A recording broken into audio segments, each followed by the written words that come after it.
It's been 2 months since Israelis voted in their second snap general election this year. Now, there are just 48 hours to go before the country faces the prospect of another return to the polls. Benjamin Netanyahu's rival, Benny Gantz, still searching for the needed support to form a government. Last week, the caretaker leadership under Netanyahu putting aside domestic politics and launching attacks against Islamic Jihad leaders in Gaza and Damascus that triggered tit-for-tat attacks at the border and a spike in tension with the Iran-backed Palestinian group. With us to talk about it all, her postings included Paris and Brussels, former Palestinian ambassador Leila Shahid. Thank you so much for joining us here on France 24. Thank you. I just want to comment on your comment. Okay. It's not at all putting aside, like is said in your presentation. Netanyahu didn't put aside. On the contrary, Netanyahu took Gaza as a hostage issue because of his difficulties in forming a government.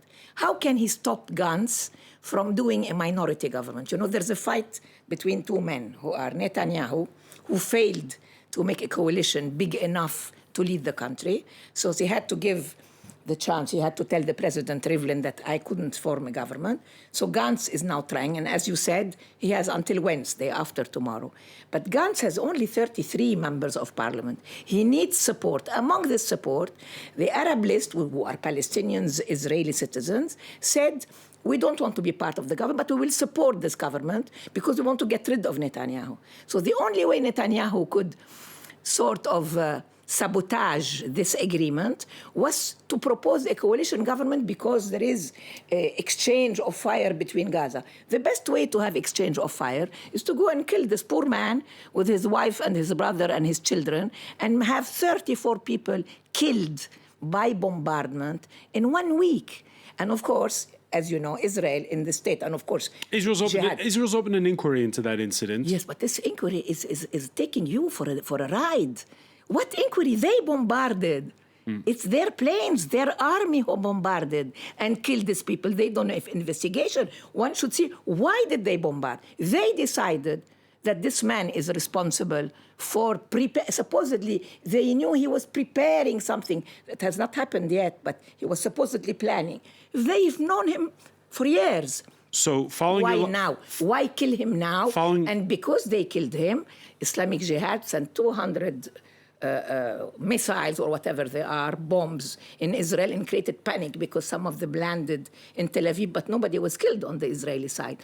On the Palestinian side, 34 were killed and 300 wounded. So Gaza is hostage to a maneuvering of Netanyahu in domestic politics. And will that, as you call it, maneuvering work? Yeah. Will Netanyahu? It might, because, you see, it's very complicated to be an Israeli politician today in Israel because both Lieberman, who has 8 members of parliament, and that everybody is trying. He is the kingmaker, as they say. Avigdor Lieberman, who was Minister of Foreign Affairs and Minister of Defense. He is trying to sell his group because nobody has a real majority. Netanyahu has only 32. Gantz has 33. They all need another big group. There are 2. Right, but how will last week... The Arab list has 13 members. So how will last week's incidents play? That's the question. Gantz, if he accepts to go with the support of the Arab list, who have 13 members of parliament, will be accused of being the friend of the terrorist, between brackets. And that's why Netanyahu thinks he cannot form a minority government. He'll have to go back and do a coalition, what he calls a national coalition, with Likud and himself and Lieberman, because Israel will be united against the foreign enemy. It's always been the leitmotif of countries that are going through nationalist fascist ideology, that national coalition in times of war has to be a national government. Leila Shahid, one final question for you. We did see Hamas stay out of it last week. Yes. What's your interpretation of that? My interpretation is that Hamas, in an intelligent way, agreed through the Egyptians to a ceasefire that has worked. You know, Gaza went into 3 wars, 2008, 2009, and 2014.